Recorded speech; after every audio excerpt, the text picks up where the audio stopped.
Good evening, community. It is a true pleasure to be with you once again, bringing you the most macabre and terrifying stories that reach us every week. If you would like to send in your story, our email is in the video description. We thank each person who continues to share their stories with us. Now, I invite you to turn off the lights and put on your headphones if you can.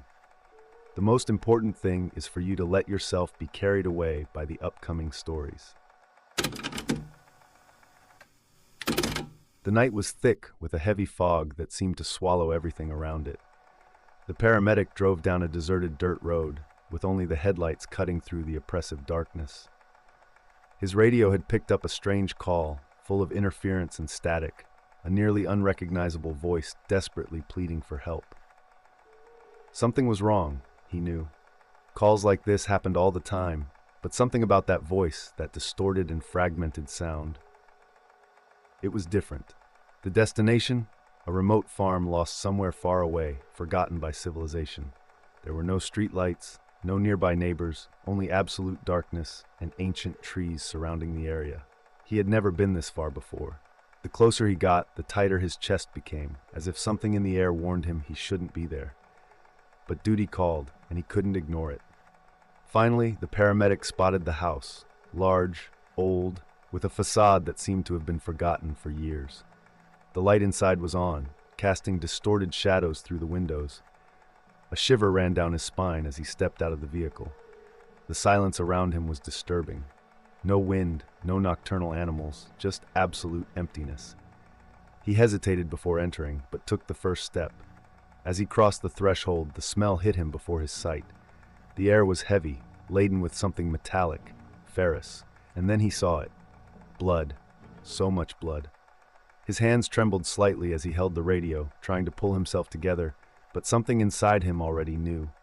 The horror had only just begun, and the worst was yet to come. He stood in the doorway for a few seconds, trying to process what he saw. The large, old house was steeped in a silence that was almost palpable. The ceiling light flickered weakly, casting shadows that seemed to dance on the blood-stained walls. Every step he took seemed to amplify the silence around him, the sound of his boots echoing through the aging wooden floor. The paramedic called out, his voice hesitant, but no one responded. He knew something was terribly wrong. His instincts screamed at him to return to the vehicle and flee, but he pressed on. As he walked down the hallway, he saw signs of a struggle.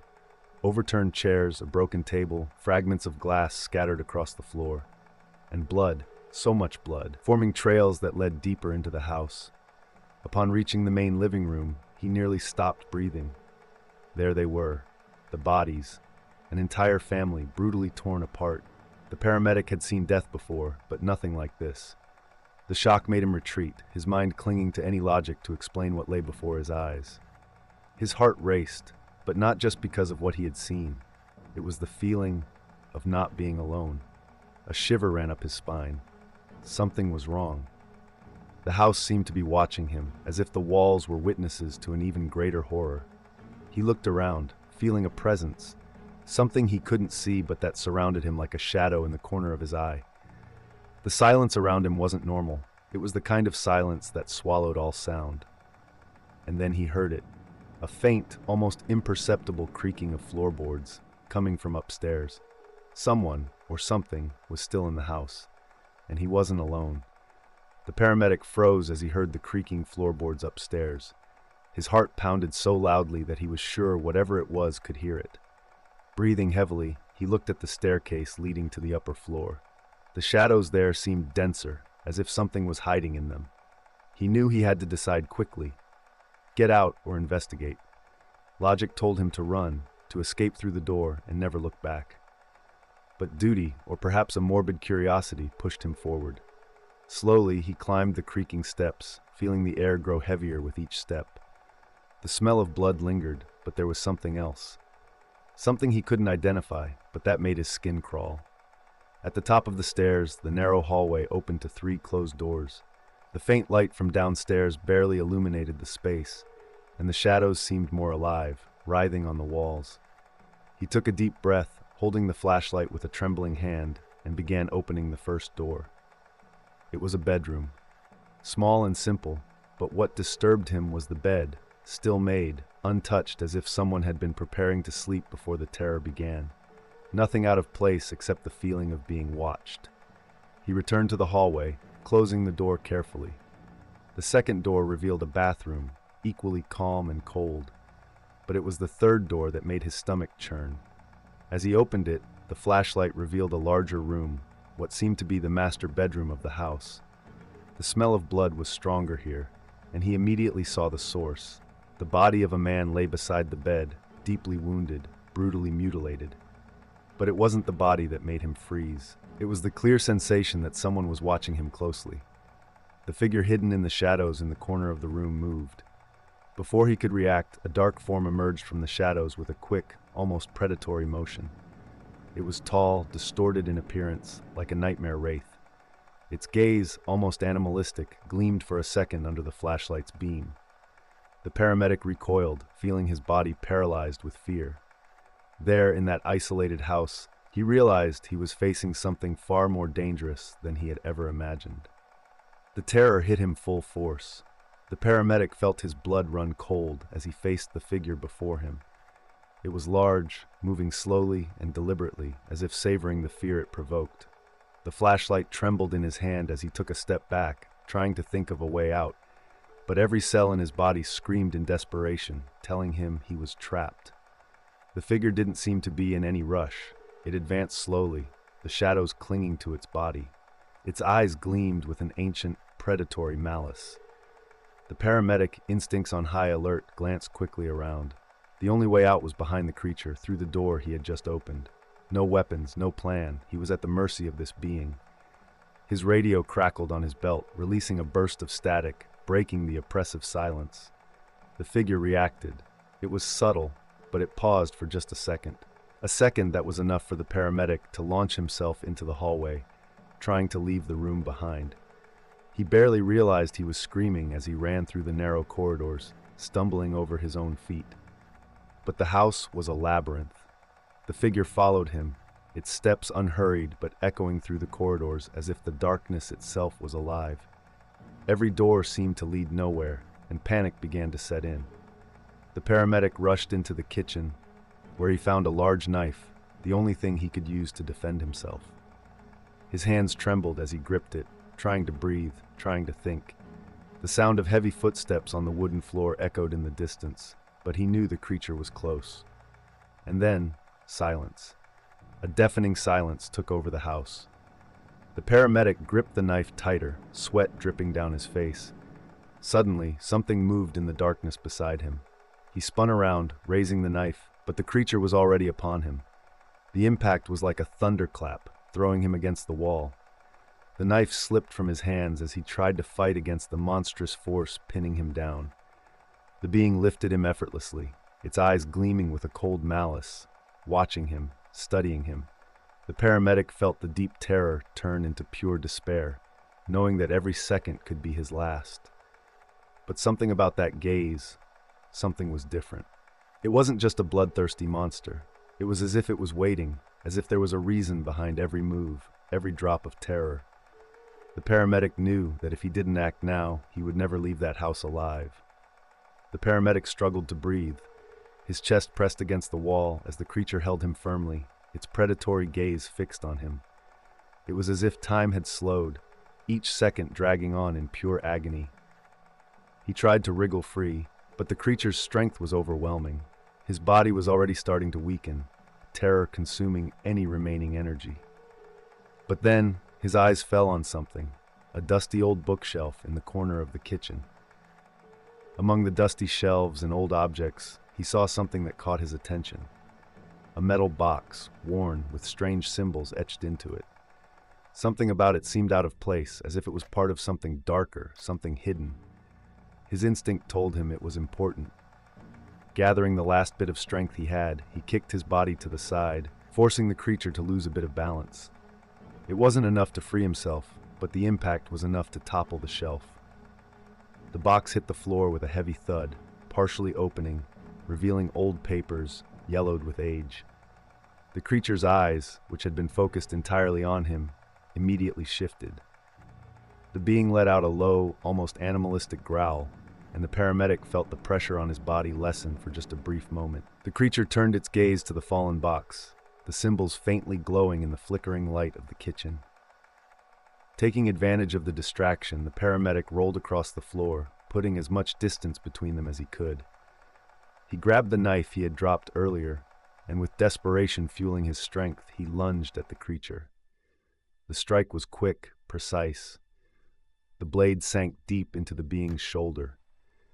It let out a high-pitched, inhuman scream that reverberated through the walls of the house, as if the very structure was alive and in pain. The creature staggered, releasing the paramedic completely, and fell to its knees. But the paramedic knew that wouldn't be enough to kill it. This wasn't just a common killer. There was something much older and more evil in its presence, something that seemed to feed on terror and pain. With the creature temporarily incapacitated, the paramedic ran to the box, and among the strange papers and symbols, he found something that made his heart stop for a second.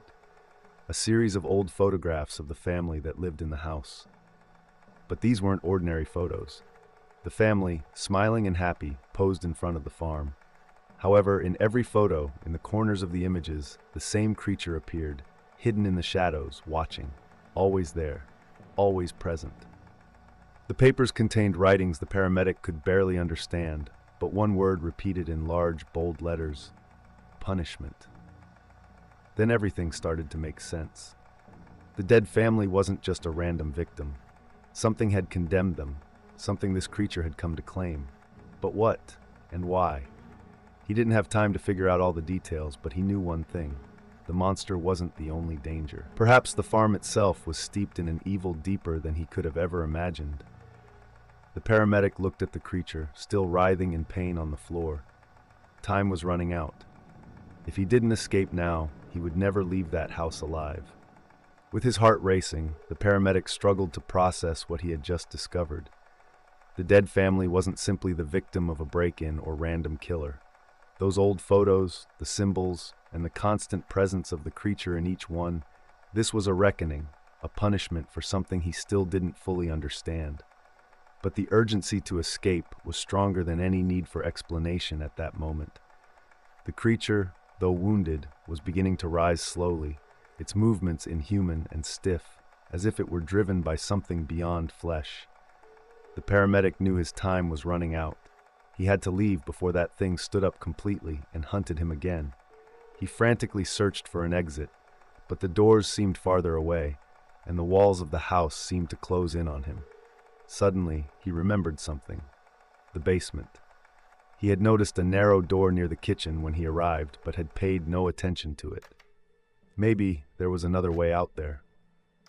Without thinking twice, he ran to the small wooden door, ignoring the growing sounds of the creature's movements behind him.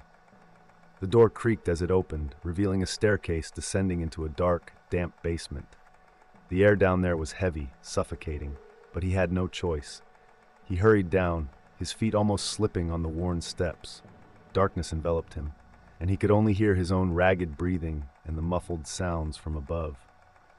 When he reached the bottom of the stairs, the flashlight illuminated what appeared to be a normal basement, except for one disturbing detail. On the walls, more ancient symbols were carved into the stone, faintly glowing as if they had just been etched.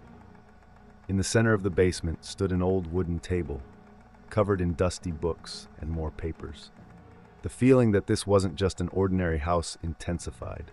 There was something ancient here, something that family had invoked or tried to control and failed miserably. He approached the table, his eyes scanning the texts. They spoke of ancient rituals, of pacts made for protection and power. The family had done something terrible. They had summoned a force beyond comprehension, believing they could use it, but instead of controlling it, they had been consumed by it. The creature chasing him wasn't just a killer, it was the punishment itself. A heavy wooden door stood at the back of the basement. Maybe it was the exit. He ran to it, but when he tried to open it, he found it locked. His desperation grew. The now furious creature could be heard at the top of the stairs. He was running out of time. Then he saw something on the table, an old key, stained with dried blood. He grabbed the key and rushed back to the locked door, his hands shaking as he tried to fit it into the lock. The sound of the creature descending the stairs echoed through the basement, its movements faster, closer. With a click, the lock turned, and the door opened to reveal a narrow, dark tunnel, a hidden escape passage created by the family. The paramedic didn't hesitate to throw himself into the tunnel, feeling the cold, damp air surround him. He knew the creature was right behind him, but he also knew this was his only chance. The tunnel seemed endless, his legs burning with exhaustion, but he kept running, driven by terror and the will to survive. Finally, he spotted a faint light ahead, the exit from the nightmare. With one last effort, he burst out at the end of the tunnel and collapsed onto the wet grass outside. Dawn was beginning to break on the horizon, casting a pale light over the desolate landscape. Behind him, the tunnel remained silent, but the paramedic knew he wasn't safe. He had survived the night, but something inside him had changed forever. He carried the weight of the horror from that house, and even now, in the open air, the feeling of being watched never left him. As he walked towards his vehicle, one certainty formed in his mind. This wasn't over. The sun began to break over the horizon with a weak, cold light, but the paramedic barely felt the warmth of the morning. Each step toward his vehicle was slow, hesitant. He had survived, escaped the dark tunnel and the cursed farmhouse, but the sense of danger lingered. The air around him was heavy, as if the very ground had absorbed the darkness from that house. He kept looking back, expecting the creature to emerge from the shadows at any moment. When he finally reached the vehicle, with trembling hands, he started the engine. The roar of the car was a temporary relief, but the oppressive silence of the empty road made him feel like the nightmare wasn't over. His clothes were soaked in blood, partly his, partly the victim's. His eyes, once filled with determination, now reflected only exhaustion and terror. Even though he was far from the house, he couldn't escape what he had seen, what he had felt. As he drove down the dirt road, the images of the farmhouse replayed in his mind, the dead family, the creature hiding in the shadows, and above all, the secrets that house held. He knew they weren't just random victims of a supernatural killer. That family was involved in something far more sinister. They had awakened forces beyond comprehension, and now they were paying the price. But the paramedic, unknowingly, had become entangled in it. And that was the most disturbing part. The feeling of being watched remained. It was as if something was following him, an invisible presence he couldn't see but could feel at every moment. The symbols, the rituals, the ancient texts, all of it spun in his mind, forming an incomplete puzzle. He had escaped the creature, but not the shadows it had cast over his life. Suddenly, the vehicle's radio crackled. A faint, indistinct voice came through the static, so weak he could barely understand. His hands went cold on the steering wheel. He turned up the volume and tried to focus on the voice. "You are not done yet." The blood drained from his face. The voice didn't sound human, and something inside him broke. He had escaped the farmhouse, but the influence of the evil that dwelled there was still with him. The terror wasn't confined to those blood-stained walls. He had brought it with him, carried it on his shoulders like an invisible but ever-present weight. When the road finally opened up to the city, he realized nothing would ever be the same again. The people around him went about their daily routines, oblivious to the horror he had faced. But he knew he could never truly escape. The evil from that farmhouse, that being that had hunted him, was still watching from afar, waiting for the right moment to strike again. He parked the vehicle in front of the hospital, but didn't get out. He just sat there, staring into the void, the radio still crackling softly. The feeling of relief never came. The fear hadn't left him. And deep down, he knew it wasn't a question of if the evil would return for him. It was only a question of when. As the sun finally rose, casting its cold light over the city, the paramedic understood the bitter truth. Escaping that farmhouse had only been the beginning of a much larger nightmare. The forest seemed the same as always that morning, but something in the air was wrong. The silence was thick, suffocating. The trees swayed gently, but the branches made no sound. Only the wind passed through, a strange wind carrying murmurs that only the keenest ears could catch. The ranger walked along the trail he knew so well, the packed earth creaking under his heavy boots. The sun was starting to rise between the treetops, but its light, which should have brought comfort, seemed weak, pale. He felt a growing unease, a discomfort tightening in his chest. Something was different that day, something he couldn't name. The forest, once so familiar, now seemed to whisper secrets from forgotten eras. Perhaps it was just his mind playing tricks, but deep down, the ranger knew he was being called. Something was drawing him away from the known paths toward a place that should not be found. Without understanding why, he veered off his usual route, his feet carrying him deeper into the woods. The bird's song ceased. The wind stopped. Only the rustle of leaves under his boots remained, like an echo guiding him forward. The ranger ventured deeper into the dense forest, the feeling of being watched growing with every step. The path he now followed was almost invisible, as if nature itself was trying to hide it. The surroundings seemed darker, despite the sun now high in the sky. The trees, once welcoming, were now closer, their twisted branches resembling deformed hands. At one point, he stopped. Something unusual caught his eye. A series of leaves arranged in a deliberate pattern on the ground, forming symbols that defied chance. There was something unsettling about these designs, an eerie intelligence behind their creation. The hairs on the back of his neck stood on end, and he took a step back, but curiosity pushed him forward. As he pressed on, the sensation of crossing an invisible threshold overwhelmed him. It was as if he had stepped into a hidden world within the forest itself. And there it was, the clearing. A place unmarked on any map, a place no one had ever mentioned.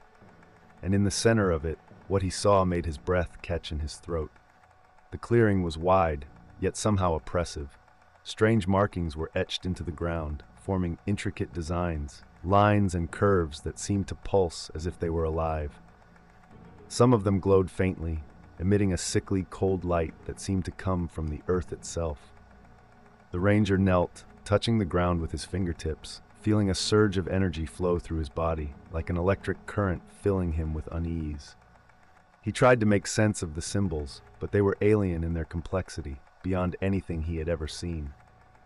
The air around him vibrated, heavy with something ancient, primordial. The feeling of being watched returned with more force, and he quickly stood, his eyes scanning the clearing. Everything was silent. No birds, no animals, only the echo of his own breathing and the distant sound of a wind that shouldn't have been there. As his gaze searched the shadows among the trees, a terrible thought began to form in his mind. He was not alone there. Something was watching him. Without warning, figures began to emerge from the darkness between the trees, their bodies cloaked in long, dark robes. They moved silently, almost ethereally, as if they were gliding over the ground without making a sound or leaving a trace. The ranger tried to step back, but his legs were frozen in place, as if the roots of the earth had risen to hold him captive. In the center of the circle formed by the hooded figures knelt a woman. Her skin was pale as the moon, and her eyes, there was no life in them, only a void, a terrifying emptiness. She muttered in a language the ranger couldn't comprehend, ancient words that reverberated in the air as if they were made of dust and bones. The sound of her words seemed to make the markings on the ground glow more brightly, responding to her commands. The ranger felt his chest tighten, the air around him becoming heavier, nearly impossible to breathe. Now, he understood. This wasn't an accident. He had been drawn to this clearing, and whatever was happening there, he was a part of it. Escape seemed increasingly impossible. The woman's chanting grew more intense, and the ground beneath the ranger's feet pulsed in sync with her rhythmic incantations. The cloaked figures moved around him in silent unison, forming a circle that tightened with every moment. The ranger tried to fight against the suffocating sensation that overwhelmed him, but it was as if the very air had been infused with an invisible force, keeping him rooted in place. The earth vibrated beneath him, and the symbols on the ground shone with an unbearable brightness. Sweat ran cold down his back as he locked eyes with the woman in the center of the ritual, her eyes now completely black, bottomless pits that stared at him without mercy. In that moment, a horrifying realization dawned on him. His presence was no accident. He was not just a witness to the ritual, he was part of it. He felt a presence inside him, something growing, feeding on his fear. It was as if the very soil was pulling him downward, draining his essence to nourish whatever was being awakened there. The chanting of the figures grew louder, blending with the hum of the glowing symbols beneath him. The forest had swallowed him whole, and now he was entwined in an ancient, relentless cycle. The ranger fought against the paralysis that held him, his body immobilized by the force radiating from the clearing. He knew that if he didn't act, he would be consumed by the dark presence pulsing beneath his feet. With an almost superhuman effort, he willed his limbs to move, forcing them free from the invisible chains that bound him. First an arm, then the other, until finally he broke free from the grip that had kept him frozen. His legs obeyed at last, and he ran, darting toward the darkness of the forest. The hooded figures did not pursue him, but their chanting continued, echoing through the trees as if the forest itself was alive and mocking his attempt to escape. Every tree appeared twisted, the branches stretching out toward him like crooked fingers, ready to snatch him back. He stumbled through the underbrush, barely dodging roots and thorns that seemed to grow faster, as if the forest itself was conspiring against his flight. The air was thick, oppressive, and each breath felt like a struggle against an unseen weight. He knew he couldn't stop. If he did, the forest would reclaim him, and there would be no escape this time. When the ranger finally broke through the tree line and emerged from the forest, he collapsed to his knees, his body trembling with exhaustion and terror. Cold sweat dripped down his face, and his breathing was ragged, as though he had been running for hours. He looked back at the darkness of the trees, now watching him from afar. The forest was silent, but he knew it was still alive in some way, waiting. Even though he had escaped, the ranger felt a presence lingering within him, the symbols, the words, the darkness. They were burned into his mind, an invisible mark he would carry forever. He had been touched by something beyond human comprehension, and now the weight of that encounter would follow him for the rest of his life. The silence of the forest surrounded him once more, but this time it was different. He knew that even from a distance, the forest still called to him, and next time when it did, he might not have the strength to resist. The ranger stood, his eyes fixed on the darkness beyond the trees. Deep, ancient fear settled into his bones. The forest, patient and relentless, was waiting. The narrow trail stretched through ancient, twisted trees whose branches, like gnarled fingers, seemed to reach out to touch the lone adventurer. The wind whispered through the leaves, but something about that breeze felt wrong, like a warning murmur coming from the depths of the forest. The sky above, once clear, began to close in, and night fell faster than expected, bringing with it an almost tangible darkness. Each step the adventurer took echoed dully on the damp ground, but no matter how far he walked, he found no trace of human life. No beaten path, no sign that anyone had passed through recently. Only the growing silence of the forest, as if the world around him was holding its breath. And then he saw it, the cabin, partially hidden by dense vegetation. Small, with wood worn by time and moss covering its walls, it seemed forgotten by all. Or maybe that was by choice. The adventurer paused for a moment, hesitating. Something about the building unsettled him. It felt out of place, as if it didn't belong in this world, as if it were a scar on the natural landscape. Fatigue, however, spoke louder. His muscles ached, and the cold night was closing in. He approached the door of the cabin, his eyes scanning the details. Broken windows, rust eating away at the doorknob. A shiver ran down his spine, and for a brief moment, he thought he heard something. A low sound from inside. Tightening his grip, he turned the doorknob, which creaked under his hand as if being awakened from a long slumber. With a hesitant push, he opened the door, which dragged across the wooden floor with a muffled sound. The smell hit him immediately, a stench of mold, of decay. The smell of something much older than the cabin appeared to be. He stepped inside, and the darkness seemed to envelop him like a veil, while the door closed behind him with a soft yet final click. The interior of the cabin was dim, illuminated only by thin rays of light escaping through the cracks in the walls. The air was thick, laden with the dampness of decades of abandonment. The adventurer stepped cautiously, his feet creaking on the wooden floor, each sound reverberating in the oppressive silence. Inside, the world seemed distant, as if he had crossed into another time, another reality. The small room was filled with objects that seemed to have been left in a hurry.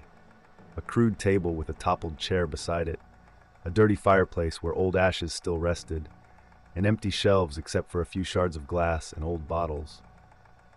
But what caught his attention most were the marks. On the stained wooden floor, something dark and dry formed strange lines that seemed to draw his eyes to a specific corner of the room. There, piled against the wall, he found a heap of clothes. These weren't old rags, but clothes that, at first glance, appeared to have belonged to real people with their own tastes and stories. Clothes of various sizes, various colors, all dirty and torn, as if they had been hastily removed. He crouched down, touching the cold fabric, and realized that something even more disturbing lay beneath, a faint metallic smell. His hands began to tremble as he stood, his eyes desperately searching for more answers, and that's when he saw it. On the wall opposite the door, near an old cloth curtain, a trail of footprints. Stained footprints that looked recent, as if someone or something had been there shortly before him. The wind howled outside, and the cabin's boards creaked under its strain. The cold of the night seeped through the cracks, but it wasn't just the freezing air that made him shiver.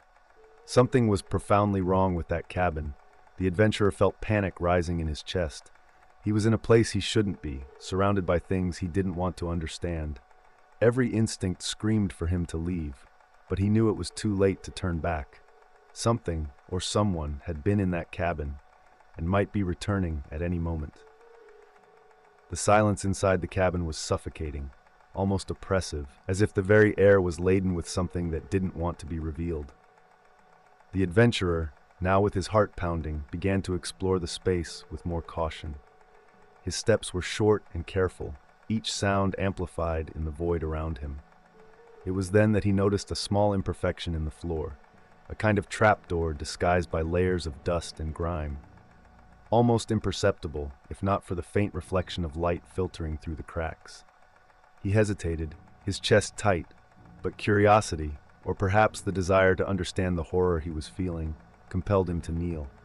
His fingers slid along the edge of the wood, finding a small, rusted metal ring. With effort, he pulled and the trapdoor opened with a deep groan, like the sigh of something long forgotten. A dense, nauseating smell of decomposition wafted up from the hole, almost making him recoil. Below, a stone staircase descended into what seemed to be a basement.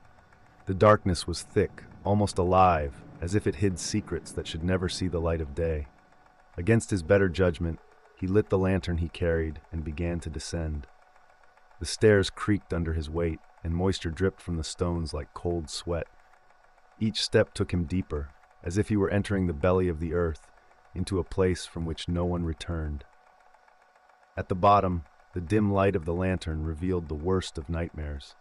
In the center of that claustrophobic space were bones, piles of them, skulls, ribs, femurs, some still with pieces of rotting flesh hanging on, others completely clean, as if they had been chewed or gnawed. The floor was covered in dried blood, forming strange patterns, as if whoever had done this had reveled in their brutality. The adventurer backed away, his stomach turning.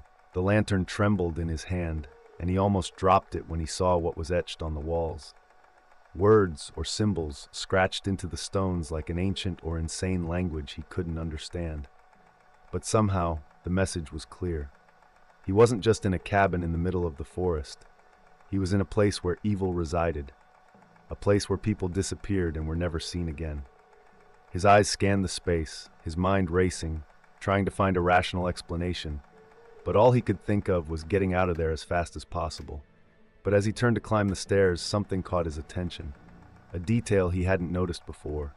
A table in the corner with rusty utensils, and fresh blood still dripping, as if the last sacrifice had occurred not long ago. His terror was interrupted by the sound.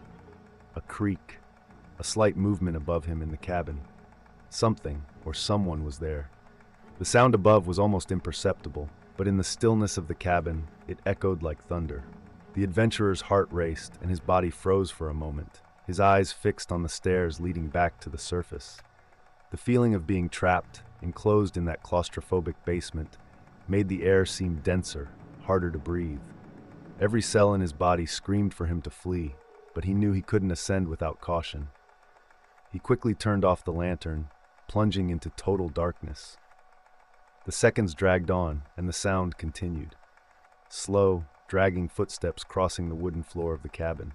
Someone, or something, was moving up there. He crouched down, his heart pounding so hard that he feared it might give him away. The sensation of being watched was intense, as if invisible eyes were fixed on his every movement, even in the darkness. As he waited, a dark thought crossed his mind. Had the cabin's occupant already noticed the trapdoor was open? He shuddered at the thought of what might happen if he were discovered down there, among the remains of other victims. His muscles tensed, ready to act, but his thoughts were confused, trying to formulate a plan. The footsteps stopped, and silence returned, now heavier and more threatening than before. He didn't know what was worse, the sound of that presence, or the fact that it might be standing still, waiting, listening. With silent breaths, he forced himself to move, climbing the stairs step by step as quietly as possible. When his fingers finally reached the cabin's floor, he moved slowly, trying not to make a single sound that could betray his presence. But the air above felt even darker. The darkness was not just the absence of light, but something deeper, almost palpable, as if filled with ancient secrets. He crept toward the main door, his only escape route. But when he touched it, he felt the cold of the locked doorknob. Panic washed over him. Someone had locked the door from the outside. Now he was trapped, not only by the cabin, but by the being that shared the space with him. He slowly turned around, trying to control his breathing, searching for another way out, knowing that every wrong step could be his last. The cabin, once small and abandoned, now became a maze of shadows. The silence was thick, but the adventurer knew he wasn't alone. Subtle movements around him, perhaps just his mind playing tricks, made him feel that something was lurking in the shadows, watching his every step, every hesitation. And then the sound returned. A faint scratching, coming from somewhere in the darkness, like nails against wood. He couldn't see it, but he knew he wasn't alone. The sound of nails scratching the wood intensified, echoing through the suffocating silence of the cabin. The adventurer could barely breathe, fear gripping his chest as his eyes strained to pierce the darkness. The sound seemed to move, first from one corner, then another, as if something was slowly circling, testing his presence, playing with his fear. He took a few steps back, his heart pounding wildly. He needed to find a way out. Desperate, his eyes scanned the room, searching for anything that could serve as a weapon. On top of an old shelf, he found a broken piece of wood, thick and pointed, improvised, but better than nothing. Gripping it tightly, he tried to control his breathing, sweat dripping down his forehead. The scratching stopped. The silence that followed was worse. He knew something was lurking, but the fact that he couldn't hear anything made every shadow, every corner of the cabin seem like it was moving toward him. His mind raced, searching for any possibility of escape, but the locked door was an impenetrable barrier. The single window, boarded up with old planks, offered little more than a glimpse of the night outside, and then the sound came again, this time closer. A heavy, almost animalistic breathing coming from the back of the room where the shadows were densest. He turned quickly, his eyes wide, trying to make out the shape in the darkness. There was something there, something moving slowly and silently as if studying its prey. His body was paralyzed between the desire to fight and the fear of being caught by surprise. The lantern in his trembling hand flickered to life, suddenly illuminating the room with a faint light, just enough to reveal the distorted silhouette of a tall, hunched figure lurking in the shadows. It wasn't entirely human. Its contours were wrong, deformed, as if something else had taken shape there. Without thinking, he stepped back, bumping into the table and knocking objects to the floor. The noise echoed through the cabin, and the figure moved. Its movements were fast and agile, like a predator that had just found its prey. The adventurer screamed, the sound of his own despair cutting through the air as he used the improvised wooden piece to strike the advancing figure. The impact was brutal, but insufficient to stop it. The creature let out a guttural sound, a mix of pain and anger, before launching itself at him again. The force of the attack sent him crashing to the floor, his body colliding with the rough wood. He struggled to rise, but the creature was on him, its hot, nauseating breath close to his face. It was the end. He could feel it. In a last act of desperation, he managed to twist his body and, with all the strength he had left, drove the piece of wood straight into the figure's chest. The creature screamed, a high-pitched and distorted sound, and staggered back. The adventurer seized the moment, fighting to get up and dragging himself toward the window. His fingers bled as he tore off the boards in desperation, forcing an opening large enough to escape. He threw himself out, landing in the cold mud of the forest. The full moon illuminated the twisted path ahead, but there was no time to think. From inside the cabin, he heard the sound of the creature getting back up, ready to resume its hunt. There was no choice. He had to run like he had never run before the evil caught up to him again. The cold forest air cut the adventurer's face as he ran, every step a battle to stay ahead of the creature pursuing him. The trees seemed to close in around him, their branches intertwining like hands trying to stop him. The uneven ground, full of roots and stones, nearly made him stumble several times, but sheer terror kept him on his feet, pushing his body beyond its limits. Behind him, the sound of quick, uneven footsteps echoed in the darkness. The howling wind mixed with the grotesque sounds of something that shouldn't exist. He dared not look back, fearing what he would see. Fearing that if he did, the terror would consume him right there, paralyzing him. His only goal now was to flee, to escape that cursed forest, to escape that thing that didn't belong to this world. But then the inevitable happened. His foot caught on an exposed root, and he fell, pain radiating through his body as his knee struck the ground hard. His breath came in desperate gasps, and he forced himself to get up, but the sound of the creature was closer now, so close he could feel its menacing presence. A guttural growl echoed, and the ground trembled under the weight of something massive approaching. He turned, his heart nearly leaping out of his throat, and finally saw it in the moonlight. The creature was a nightmare made flesh, its deformed, grotesque shape a fusion of human and animal, but with something primitively wrong. Its glowing, inhuman eyes were fixed on him with a hunger that went beyond the physical. It was a hunger for something deeper, something that fed on fear. With no alternatives, the adventurer raised the piece of wood he still held, now more a weapon of desperation than anything else. The creature lunged, its dirty claws reflecting the moonlight for a brief second. The impact was inevitable.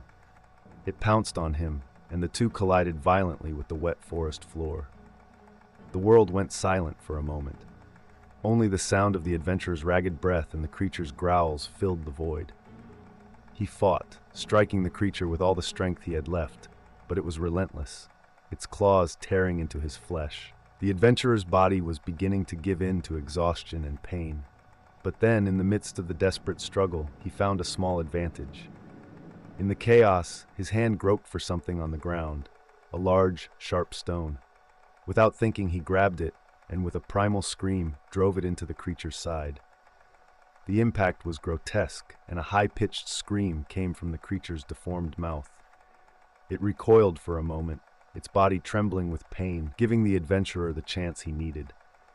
With a final effort, he got to his feet, limping and bloodied, and ran toward the only place he saw as a possible escape, a clearing ahead. He threw himself through the trees, his mind fogged by exhaustion, but with one thing in mind: survival. The silence behind him indicated that the creature was wounded, but he knew it wouldn't last long. When he reached the clearing, the sounds of the forest seemed to change. The howling wind stopped, and absolute silence enveloped him. He turned, panting, expecting to see the creature emerging from the shadows, but there was nothing. Only the dark forest, quiet as if nature itself had stood still. The air around him felt heavy, filled with an invisible presence. He waited, his body trembling, ready to fight again if necessary. But the monster never appeared. Slowly, the terror gave way to exhaustion, and he collapsed to his knees on the ground. The silence was oppressive, but for a moment he believed he had won. He had escaped. He looked up at the sky, seeking one last comfort in the stars, but the veil of trees was closing above him, blocking even the light of the moon. He was alone, completely alone. The forest, cruel and complicit, surrounded him from all sides. The wind whispered again, but this time it wasn't a warning. It was a greeting, as if welcoming yet another victim. He fell to his knees, the cold seeping into every fiber of his being, the darkness taking over his vision. And then he knew. There was no escape. He would never escape. The evil that inhabited that cabin wasn't something that could be left behind. He would carry it with him forever. Or maybe he would never leave that clearing. The forest had him now, and with it the fate of all those who dared to enter its dark territory. Nothing would remain but a new shadow among the trees, waiting for the next fool to fall into its eternal trap. The silence reigned again, and the forest, satisfied, returned to its stillness. The cabin, the monster, the adventurer, everything was now part of the darkness. Le sentier étroit serpentait à travers des arbres anciens et tordus, dont les branches, telles des doigts noueux, semblaient vouloir toucher le voyageur solitaire. Le vent murmurait à travers les feuilles, mais quelque chose dans cette brise semblait mauvais, comme un murmure d'avertissement venant des profondeurs de la forêt. Le ciel autrefois clair commençait à se refermer, et la nuit tombait plus vite que prévu, apportant avec elle une obscurité presque tangible. Chaque pas du voyageur résonnait faiblement sur le sol humide, mais peu importe la distance parcourue, il ne trouvait aucune trace de vie humaine. Aucun sentier battu, aucun signe de passage récent. Seulement le silence croissant de la forêt, comme si le monde autour de lui retenait son souffle. Et puis, il la vit. La cabane, partiellement cachée par une végétation dense. Petite, avec du bois usé par le temps et de la mousse recouvrant ses murs, elle semblait oubliée de tous. Ou peut-être était-ce intentionnel. Le voyageur s'arrêta un instant, hésitant. Quelque chose dans ce bâtiment le troublait. Elle semblait hors de place, comme si elle n'appartenait pas à ce monde, comme une cicatrice sur le paysage naturel. Cependant, la fatigue prit le dessus. Ses muscles étaient douloureux et la nuit froide approchait rapidement. Il s'approcha de la porte de la cabane, ses yeux scrutant les détails, des fenêtres brisées, de la rouille rongeant la poignée. Un frisson parcourut son échine, et pendant un bref instant, il crut entendre quelque chose, un faible bruit venant de l'intérieur. Serrant la poignée, il la tourna, faisant grincer le métal comme s'il s'éveillait d'un long sommeil. D'une poussée hésitante, il ouvrit la porte qui traîna sur le plancher en bois avec un bruit étouffé. L'odeur le frappa immédiatement, une puanteur de moisissure et de décomposition. L'odeur de quelque chose de bien plus ancien que ce que la cabane laissait paraître. Il entra, et l'obscurité sembla l'envelopper comme un voile, tandis que la porte se refermait derrière lui, avec un léger clic, presque final. L'intérieur de la cabane était sombre, éclairé seulement par de minces rayons de lumière s'échappant à travers les fissures des murs. L'air était lourd, chargé de l'humidité de décennies d'abandon. Le voyageur avança prudemment, ses pieds faisant grincer le plancher en bois, chaque bruit résonnant dans le silence oppressant. À l'intérieur, le monde semblait distant, comme s'il avait franchi une frontière vers un autre temps, une autre réalité.